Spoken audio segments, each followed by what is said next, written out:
ಯಜ್ಞೇನ ಯಜ್ಞಮಯಜಂತ ದೇವಾಸ್ತಾನಿ ಧರ್ಮಾಣಿ ಪ್ರಥಮಾನ್ಯಾಸನ್ ತೇ ಹನಾಕಂ ಮಹಿಮಾನಃ ಸಚಂತ ಯತ್ರ ಪೂರ್ವೇ ಸಾಧ್ಯಾಃ ಸಂತಿ ದೇವಾಃ ತತ್ಪುರುಷಾಯ ವಿದ್ಮಹೇ ಮಹಾದೇವಾಯ ಧೀಮಹಿ ತನ್ನೋ ರುದ್ರಃ ಪ್ರಚೋದಯಾತ್. ಶ್ರೀ ಗುರುಭ್ಯೋ ನಮಃ. ಹರಿ ಓಂ. ಆತ್ಮೀಯ ಪ್ರಿಯ ಪ್ರೇಕ್ಷಕ ಮಿತ್ರರೇ, ನಿಮ್ಮೆಲ್ಲರ ಜೀವನ ಸುಖಕರ, ಲಾಭಕರ, ಸಮೃದ್ಧಿಕರವಾಗಿರಲಿ ಅಂತ ನನ್ನ ಆರಾಧ್ಯ ದೇವಿ ಹೊರನಾಡು ಅನ್ನಪೂರ್ಣೇಶ್ವರಿಯ ಪಾದಗಳಿಗೆ ನಮಸ್ಕರಿಸ್ತಾ, ಪ್ರಿಯ ಪ್ರೇಕ್ಷಕ ಮಿತ್ರರೇ, ಸಿಂಹರಾಶಿ ಹೇಗಿದೆ, ಫೆಬ್ರವರಿ ತಿಂಗಳ ಸಿಂಹರಾಶಿಯ ಮಾಸ ಭವಿಷ್ಯ ಅನ್ನುವಂಥದ್ದನ್ನು ಈ ವಿಡಿಯೋ ನಾವು ನೋಡೋಣ. ಪ್ರಮುಖವಾಗಿ ಸಿಂಹರಾಶಿಯವರಿಗೆ ಅಷ್ಟಮ ಶನಿ ಪ್ರಭಾವ ಅನ್ನುವಂಥದ್ದು ನಡೀತಾ ಇದೆ, ನಿಮಗೆ ಗೊತ್ತೇ ಇರತಕ್ಕಂಥ ವಿಚಾರ. ಮೇಲಾಗಿ ಗುರುಬಲ ಅನ್ನುವಂಥದ್ದಿದೆ. ಈ ಫೆಬ್ರವರಿ ತಿಂಗಳಿದೆಯಲ್ಲ, ಇದು ಮಹಾಪರ್ವಕಾಲ ಅಂತ ಹೇಳ್ತೀವಿ ನಾವು.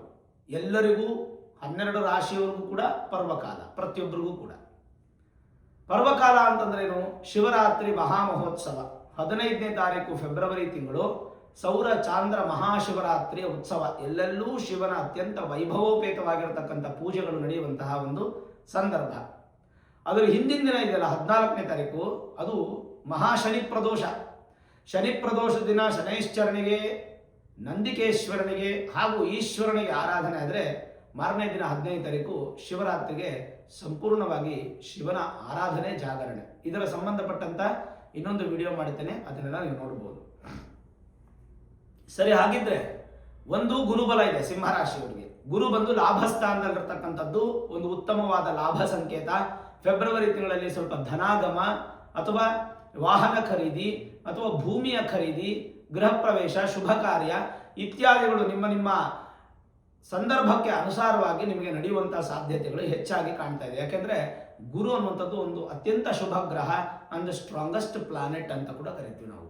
ಯಾಕಂದ್ರೆ ಯಾರು ಕೂಡ ಗುರುಗೆ ವಿರೋಧ ಮಾಡಲ್ಲ, ಗುರುವಿನ ಮಾತಿಗೆ ಎದುರು ಹೇಳೋದಿಲ್ಲ. ಗುರು ಕೆಟ್ಟದ್ದೇ ಹೇಳಿದ್ರು ಕೂಡ ಯಾರು ಎದುರು ಹೇಳೋದಿಲ್ಲ. ಅದೇ ಗುರುಗಿರ್ತಕ್ಕಂಥ ಪವರ್ ಅಂಡ್ ಸ್ಪೆಷಾಲಿಟಿ. ಸರಿ, ಹಾಗಿದ್ರೆ ಗುರುಬಲ ಇದೆ ಅಂತಂದ್ರೆ ನಿಮಗೆ ಪೂರ್ವ ಪುಣ್ಯ ಸ್ಥಾನಕ್ಕೆ ಅಧಿಪತಿ, ಹಾಗೆ ಅದೃಷ್ಟ ಸ್ಥಾನಕ್ಕೆ ಅಧಿಪತಿ ಗುರು. ಆದ್ರಿಂದ ಪೂರ್ವ ಪುಣ್ಯವನ್ನ ಬಲ ಮಾಡಿ ಅದೃಷ್ಟವನ್ನ ನಿಮಗೆ ತಂದು ಕೊಡ್ತಾರೆ.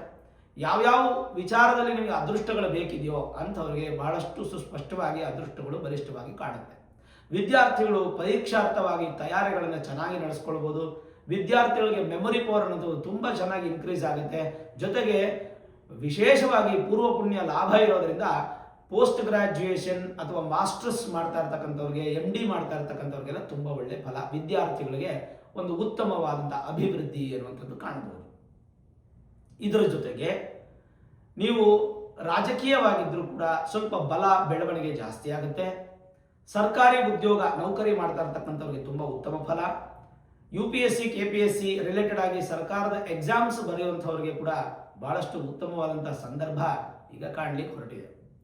ಇದೆಲ್ಲ ಪ್ಲಸ್ ಪಾಯಿಂಟ್ಸ್, ಇದೆಲ್ಲ ಮೈನಸ್ ಪಾಯಿಂಟ್ಸ್ ಅಲ್ಲ, ಪ್ಲಸ್ ಪಾಯಿಂಟ್ಸ್. ಹಾಗಿದ್ರೆ ಈ ಅಷ್ಟಮ ಶನಿ ಪ್ರಭಾವ ಅನ್ನುವಂಥದ್ದು ನಿಮ್ಮ ಮೂಲ ಜಾತಕದಲ್ಲಿ ಶನಿ ಎಲ್ಲಿದ್ದಾರೆ ನೋಡ್ಕೊಳ್ಳಿ. ಅವರೇನೋ ನಮ್ಮ ಮೂಲ ಜಾತಕದಲ್ಲಿ ಶನಿ ಬಲಿಷ್ಠವಾಗಿದ್ದು ಉಚ್ಚ ಸ್ಥಾನದಲ್ಲೋ, ಸ್ವಕ್ಷೇತ್ರದಲ್ಲೋ ಅಥವಾ ಮಿತ್ರ ಸ್ಥಾನದಲ್ಲೋ ಇದ್ರೆ ನಿಮಗೆ ಈ ಅಷ್ಟಮ ಶನಿ ಪ್ರಭಾವ ಕಿಂಚಿತ್ತೂ ಪ್ರಭಾವ ಬೀರೋದಿಲ್ಲ, ನೆಗೆಟಿವಿಟಿ ಆಗಲ್ಲ. ಮೂಲ ಜಾತಕದಲ್ಲೇನಾದರೂ ಶನಿ ವೀಕರ್ ಪೊಸಿಷನ್ ಅಲ್ಲಿ ಇದ್ದಾಗ ಮಾತ್ರ ಅಂಥವ್ರಿಗೆ ಅಷ್ಟಮ ಶನಿ ಪ್ರಭಾವ ಹೆಚ್ಚು ಸಮಸ್ಯೆಗಳನ್ನು ಉಂಟು ಮಾಡುತ್ತೆ. ಅದು ನಿಮ್ಮ ಮೂಲ ಜಾತಕವನ್ನ ಒಮ್ಮೆ ನುರಿತ ಜ್ಯೋತಿಷ್ಯರಿಗೆ ತೋರಿಸ್ಕೊಂಡು, Vedic astrology, higher astrology predictions ಅನ್ನು ಮಾಡಿಸ್ಕೊಂಡು ಏನಾದರೂ ಸುಲಭ ಪರಿಹಾರಗಳಿದ್ರೆ ಮಾಡ್ಕೊಳ್ಳಿ, ಖಂಡಿತ ಉತ್ತಮ ಫಲ. ಆದರೂ ಸಹ ಶನೇಶ್ಚರಣ ದೇವಸ್ಥಾನಕ್ಕೆ ಹೋಗೋದು ಮರಿಬೇಡಿ. ತಿಂಗಳಿಗೊಮ್ಮೆ ತೈಲಾಭಿಷೇಕ ಮಾಡಿಸೋದು ಮಾತ್ರ ಮರಿಬೇಡಿ. ಇದು ಗುರು ಶನಿಗಳ ಪ್ರಭಾವ. ಆದರೆ ನೋಡಿ, ಸಪ್ತಮ ಭಾವ ಅನ್ನುವಂಥದ್ದು ಬಹಳ ಮುಖ್ಯ. 7ನೇ ಮನೆಯಲ್ಲಿ 5 ಗ್ರಹಗಳು ಕುತ್ಕೊಳ್ತಾ ಇದೆ. ಒಂದು ರವಿ, ಎಷ್ಟೇ ತಾರೀಕು ಬದಲಾವಣೆ ಆಗ್ತಾರೆ? 13ನೇ ತಾರೀಕು, ಫೆಬ್ರವರಿ 13ನೇ ತಾರೀಕು ರವಿ ಅಂದ್ರೆ ನಿಮ್ಮ ರಾಶ್ಯಾಧಿಪತಿ ಸೂರ್ಯ 7ನೇ ಮನೆಗೆ ಬರ್ತಾರೆ. ಇದು ಒಂದು ಗ್ರಹ ಆಯ್ತಾ. ರವಿ ನಿಮ್ಮ ರಾಶ್ಯಾಧಿಪತಿ ಆದ್ರಿಂದ ಶರೀರ ಬಲಿಷ್ಠವಾಗಿದ್ದು ತುಂಬಾ ಲವಲವಿಕೆ, ತುಂಬಾ ಅದ್ಭುತವಾದಂಥ ಗೋಲ್ ರೀಚ್ ಮಾಡುವಂಥ ಸ್ಪೀಡು, ಕೇಪಬಿಲಿಟಿ, ಕೆಪಾಸಿಟಿ ಎಲ್ಲ ನಿಮ್ಗೆ ತುಂಬ ಚೆನ್ನಾಗಿ ಸಿಗುತ್ತೆ.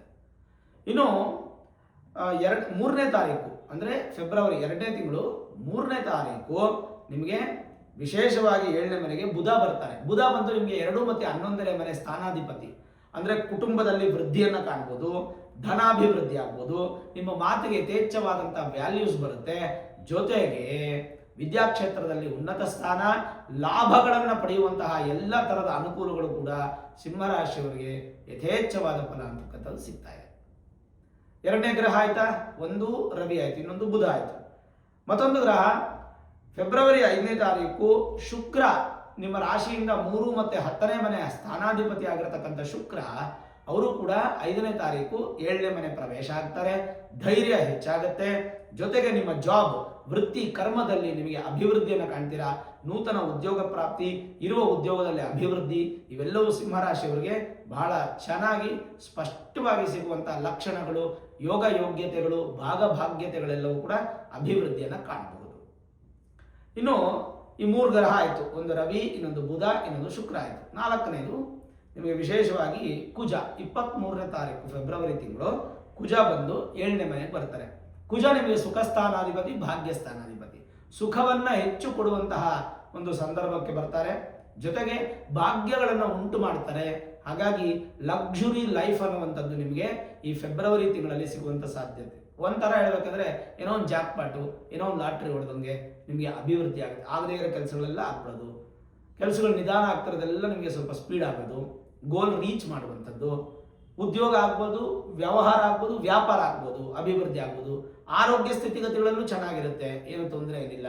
ಸಣ್ಣ ಪುಟ್ಟ ಸಮಸ್ಯೆಗಳು ಬರ್ಬೋದು, ಬಿಟ್ರೆ ಇನ್ನೇನು ದೊಡ್ಡ ಪ್ರಮಾಣದ ಏನು ಸಮಸ್ಯೆ ಇಲ್ಲ. ಹಾಗಾಗಿ ಒಟ್ಟಾರೆ ಹೇಳ್ಬೇಕಂತಂದ್ರೆ ಗ್ರಹ ಸ್ಥಿತಿಗಳೆಲ್ಲ ತುಂಬ ಚೆನ್ನಾಗಿ ಸಪೋರ್ಟ್ ಮಾಡ್ತಾ ಇದೆ, ಎಕ್ಸೆಪ್ಟ್ ನಿಮಗೆ ಶನಿ. ಸರಿ, 4 ಗ್ರಹಗಳಾಯ್ತಲ್ಲ, ಒಂದು ಸೂರ್ಯ, ಇನ್ನೊಂದು ಬುಧ, ಶುಕ್ರ, ಕುಜ, ಇನ್ನೊಂದು ಗ್ರಹ ಅಂದರೆ ರಾಹು ಅಲ್ಲೇ ಇದ್ದಾರೆ. ಪಂಚಗ್ರಹಗಳ ಕೂಟ, 5 ಗ್ರಹಗಳು ನಿಮಗೆ 23ನೇ ತಾರೀಕು ಅಷ್ಟೊತ್ತಿಗೆ ನಿಮ್ಗೆ 5 ಗ್ರಹಗಳು ಒಂದೇ ಮನೆಯಲ್ಲಿರುತ್ತೆ. ಪಂಚಗ್ರಹ ಕೂಟ ಅಂತ ಹೇಳ್ತೀವಿ ನಾವು. ಈ ಪಂಚಗ್ರಹ ಕೂಟದಲ್ಲಿ 5 ಗ್ರಹಗಳಲ್ಲಿ ವಿಶೇಷವಾದ ಫಲಗಳು 5 ಗ್ರಹನ ಕೊಡುತ್ತೆ. ರವಿ ಮಾತ್ರ ಶತ್ರುಸ್ಥಾನ, ಆದಾಗ್ಯೂ ಕೂಡ ಪರವಾಗಿಲ್ಲ, ನಿಮ್ಮ ರಾಶ್ಯಾಧಿಪತಿಗೆ ಅವರು ತೊಂದರೆ ಮಾಡಲಿಕ್ಕಿಲ್ಲ, ಉತ್ತಮವಾದ ಅಭಿವೃದ್ಧಿಯನ್ನು ಕಾಣ್ಬೋದು. ಹೇಳುತ್ತೆ, ಏನು ಹೇಳುತ್ತೆ?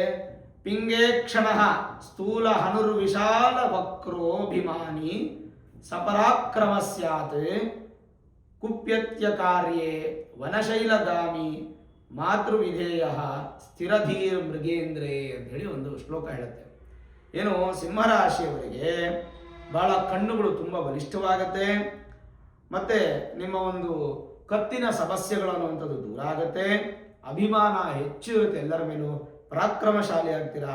ಕೆಲಸ ಮಾಡುವಂಥ ವಿಚಾರದಲ್ಲಿ ನಿಮ್ಗೆ ಅಭಿವೃದ್ಧಿ ಆಗ್ತಾ, ವಿಶೇಷವಾಗಿ ಗ್ರಾಮಗಳಲ್ಲಿ, ಪರ್ವತಗಳಲ್ಲಿ, ಕಾಡುಗಳಲ್ಲಿ ವಾಸ ಮಾಡುವಂಥವ್ರಿಗೆ ಅತ್ಯಂತ ಲಾಭದಾಯಕವಾಗಿದ್ದು, ರೈತರಿಗೆ ಉತ್ತಮವಾದ ಅಭಿವೃದ್ಧಿಯನ್ನು ಪಡ್ಕೊಂಡು ತಾಯಿಯ ಪರ್ಮಿಷನಿಂದ ಸಕ್ಸಸ್ಸನ್ನು ಪಡ್ಕೊಳ್ಳುವಂಥವ್ರು, ಸ್ಥಿರವಾದ ಬುದ್ಧಿ ಉಳ್ಳುವಂಥವ್ರು ಆಗ್ತೀರಾ. ಸ್ಥಿರವಾದ ಬುದ್ಧಿ ಅಂದರೆ ಒಂದು ನಿರ್ದಿಷ್ಟವಾದಂಥ ನಿರ್ಧಾರಗಳನ್ನು ತೆಗೆದುಕೊಳ್ಳೋದಕ್ಕೆ ನಿಮಗೆ ಇದೊಂದು ಸೂಕ್ತ ಸಮಯ ಅಂತ ಹೇಳ್ಬೋದು. ಫೆಬ್ರವರಿ ತಿಂಗಳಲ್ಲಿ ಮಾಸ್ಟರ್ ಡಿಸಿಷನ್ಸ್ ಏನಿದ್ರು ಕೂಡ ನೀವು ಪಡ್ಕೊಳ್ಬೋದು, ತಗೊಳ್ಬೋದು.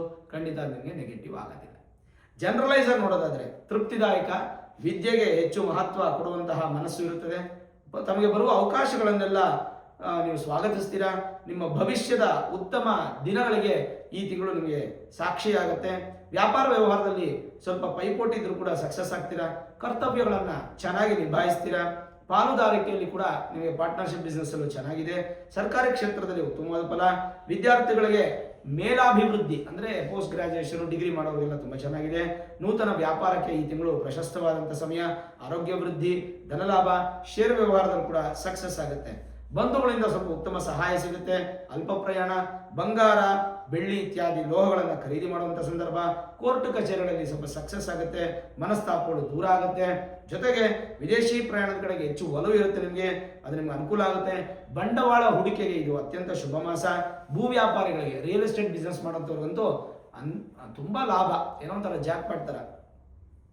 ಮಾನಸಿಕವಾಗಿ ಯೋಚನೆ ಮಾಡ್ತೀರಾ. ಆ ಮನಸ್ಸಿಗೆ ಯೋಚನೆ ಮಾಡೋದು ಬಿಟ್ಟು ಸ್ವಲ್ಪ ಸ್ಟ್ರಾಂಗ್ ಆಗಿರಿ. ಕೆಲಸ ಕಾರ್ಯಗಳಲ್ಲಿ ಸ್ವಲ್ಪ ಮಟ್ಟಿಗೆ ಈ ಸ್ನೇಹಿತರಿಂದ ಒಂಚೂರು ಮನಸ್ತಾಪಗಳು ಬರುವ ಸಾಧ್ಯತೆ, ಅದರಿಂದ ನಿಮಗೆ ಒಂದು ಸ್ವಲ್ಪ ಬೆಲೆಬಾಳುವ ವಸ್ತುಗಳನ್ನು ಕಳೆದುಕೊಳ್ಳುವಂತಹ ಸಾಧ್ಯತೆಗಳಿರುತ್ತೆ. ಎಚ್ಚರ ವಹಿಸ್ತಕ್ಕಂಥದ್ದು. ಕಟ್ಟಡ ಕೆಲಸ ಮಾಡುವಂಥವ್ರಿಗೆ ಒಂದು ಸ್ವಲ್ಪ ನೆಗೆಟಿವ್ ಇದೆ, ಚೂರು ನಷ್ಟ ಆಗುವ ಸಾಧ್ಯತೆ. ರಾಜಕೀಯ ಕ್ಷೇತ್ರದಲ್ಲಿ ಅಭಿವೃದ್ಧಿ ಇರುತ್ತೆ. ಮತ್ತು ವಾಹನ ಚಾಲಕರಿಗೆ ಶುಭ ಆಗಿರುತ್ತೆ. ರೈತರಿಗೆ ಕೃಷಿ ಚಟುವಟಿಕೆಗಳಲ್ಲಿ ಒಂದು ಸ್ವಲ್ಪ ಅನುಕೂಲ ಪ್ರಾಪ್ತಿಯಾಗುತ್ತೆ. ಮೃಷ್ಟಾನ್ನ ಭೋಜನ, ಸ್ಥಿರ ಆಸ್ತಿ ಖರೀದಿಗೆ ಈ ತಿಂಗಳು ಬಹಳ ಪ್ರಶಸ್ತವಾದಂಥ ಸಂದರ್ಭ. ಕುಟುಂಬ ಸಮೇತ ಮನರಂಜನಾ ಕಾರ್ಯಕ್ರಮಗಳಲ್ಲಿ ಹೆಚ್ಚು ಆಸಕ್ತಿ, ಮತ್ತು ವಸ್ತ್ರ, ವಾಹನ, ವಸ್ತುಗಳನ್ನು ಖರೀದಿ ಮಾಡುವಂತಹ ಸಂದರ್ಭ. ಯಾವ ಕೆಲಸಕ್ಕೆ ಕೈ ಹಾಕಿದ್ರೂ ಕೂಡ ಜಯಪ್ರಾಪ್ತಿ. ಮತ್ತು ದೊಡ್ಡ ದೊಡ್ಡ ಉದ್ಯಮಿಗಳಿಗೆ, ಅತಿ ದೊಡ್ಡ ಉದ್ಯಮಗಳಿಗೆ, ಸಣ್ಣ ಉದ್ಯಮಗಳಿಗೆಲ್ಲ ತುಂಬ ಒಳ್ಳೆಯ ಫಲ ಇದೆ. ದೇವಾಲಯ ದರ್ಶನ ಮಾಡ್ತೀರಾ, ಕಾರ್ಯಸಿದ್ಧಿ ಅಭಿವೃದ್ಧಿ ಆಗುತ್ತೆ. ನಿಮ್ಮ ಕನಸು ನನಸಾಗುವಂತಹ ತಿಂಗಳು ಅಂತ ಹೇಳ್ಬೋದು. ಬಟ್ ನಿಮ್ಮ ಪ್ರಯತ್ನ ತುಂಬ ಇಂಪಾರ್ಟೆಂಟು. ಹಿರಿಯರ ಆಶೀರ್ವಾದ ನಿಮಗೆ ಸಿಗುತ್ತೆ. ಹೆಚ್ಚು ಆಕರ್ಷಣೆಗೆ ಒಳಗಾಗ್ತೀರಾ. ತನ್ಮೂಲಕ ನಿಮಗೊಂದು ಸ್ವಲ್ಪ ಜೀವನದಲ್ಲಿ ಶುಭ ಕಾರ್ಯಗಳು ಆಗುತ್ತೆ. ಸಣ್ಣ ಪುಟ್ಟ ಅಡಚಣೆಗಳಾದರೂ ಕೂಡ ತಲೆ ಕೆಡಿಸ್ಕೋಬೇಡಿ. ದೇಹಾಲಸ್ಯ ಇಲ್ಲ, ನೀವು ಸೋಂಬೇರಿತನ ಪಡಬೇಡಿ.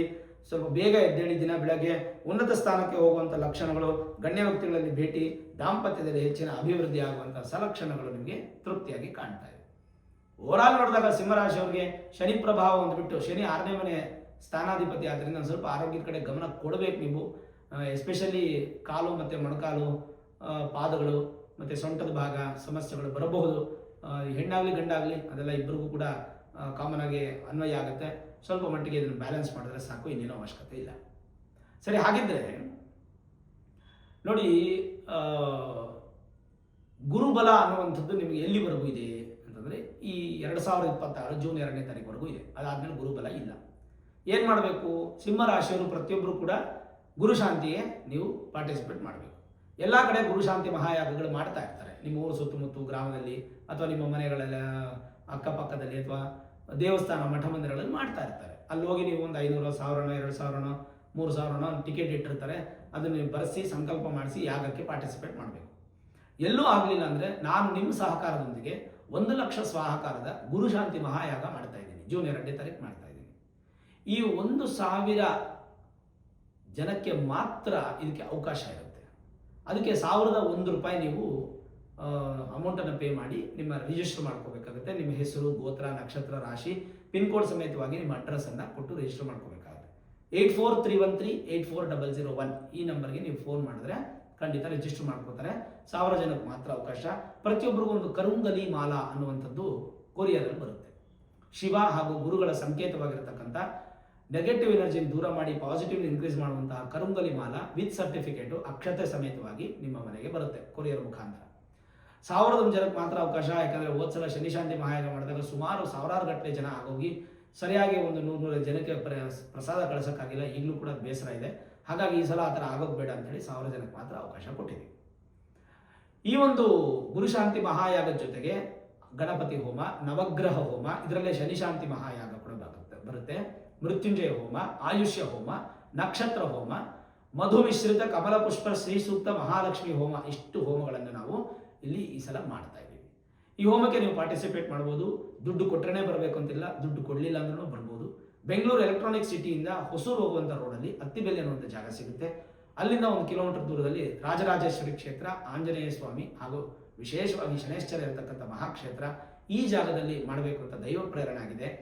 ನೇರವಾಗಿ ನೀವು ಸಕುಟುಂಬ ಸಪರಿವಾರ ಸಮೇತವಾಗಿ ನಿಮ್ಮ ಬಂಧುಗಳು, ಇಷ್ಟ ಮಿತ್ರರು, ಸ್ನೇಹಿತರು ಸಮೇತವಾಗಿ ಎಲ್ಲರನ್ನೂ ಕರ್ಕೊಂಡು ಬಂದು ಪೂಜೆಯಲ್ಲಿ ಪಾರ್ಟಿಸಿಪೇಟ್ ಮಾಡಿ ಅನ್ನದಾನ ಸ್ವೀಕಾರ ಮಾಡ್ಬೋದು. ಸಂಕಲ್ಪ ಕೊಟ್ಟವರಿಗೆ ಸಂಕಲ್ಪ ಆಗುತ್ತೆ. ಪ್ರಸಾದವಾಗಿ ಕೊರಿಯರಲ್ಲಿ ಕರುಂಗಲಿ ಮಾಲೆ ಬರುತ್ತೆ. ಈ ಗುರುಶಾಂತಿ ಮಹಾಯಾಗ ನೀವೆಲ್ಲರೂ ಮಾಡ್ಕೋಬೇಕು. ನಮ್ಮಲ್ಲೇ ಮಾಡ್ಕೋಬೇಕು ಅಂತಿಲ್ಲ, ಎಲ್ಲರೂ ಒಟ್ಟು ಖಂಡಿತ ಮಾಡ್ಕೊಳ್ಳಿ ಸಿಂಹರಾಶಿಯವರು. ಅದು ತುಂಬಾ ಇಂಪಾರ್ಟೆಂಟು. ಭಗವಂತನ ಆಶೀರ್ವಾದ ಅನ್ನುವಂಥದ್ದು ನಿಮಗೆ ತೃಪ್ತಿಯಾಗಿ ಸಿಗುತ್ತೆ. ಏನೋ ಭಯಪಡೋ ಅವಶ್ಯಕತೆ ಇಲ್ಲ. ಧೈರ್ಯವಾಗಿರ್ಬೋದು. ಭಗವಂತನ ಅನುಗ್ರಹ ಅನ್ನುವಂಥದ್ದು ನಿಮಗೆ ಸಿಕ್ಕೇ ಸಿಗುತ್ತೆ. ನೋಡಿದ್ರಲ್ಲ ವೀಕ್ಷಕರೇ, ವಿಶೇಷವಾಗಿ ಫೆಬ್ರವರಿ ತಿಂಗಳ ಮಾಸ ಭವಿಷ್ಯ. ಈ ವಿಡಿಯೋ ಇಷ್ಟ ಆಗಿದ್ರೆ ಲೈಕ್ ಮಾಡಿ, ಶೇರ್ ಮಾಡಿ, ಮುಖ್ಯವಾಗಿ ನಮ್ಮ ಚಾನಲ್ಗೆ ಸಬ್ಸ್ಕ್ರೈಬ್ ಮಾಡಿ, ಬೆಲ್ ಐಕಾನನ್ನು ಪ್ರೆಸ್ ಮಾಡಿ. ಪ್ರತಿನಿತ್ಯ ನಾನು ಪೂಜೆ ಮಾಡುವಂತಹ ನನ್ನ ಆರಾಧ್ಯ ದೇವಿ ಹೊರನಾಡು ಅನ್ನಪೂರ್ಣೇಶ್ವರಿಯ ಆಶೀರ್ವಾದ, ಅನುಗ್ರಹ ಸದಾಕಾಲ ಮತ್ತೊಮ್ಮೆ ನಿಮ್ಗೆ ಸಿಗಲಿ ಅಂತ ಪ್ರಾರ್ಥನೆ ಮಾಡ್ತಾ, ಸರ್ವೇ ಜನಾಃ ಸುಖಿನೋ ಭವಂತು, ಸಮಸ್ತ ಸನ್ಮಂಗಳಾನಿ ಭವಂತು.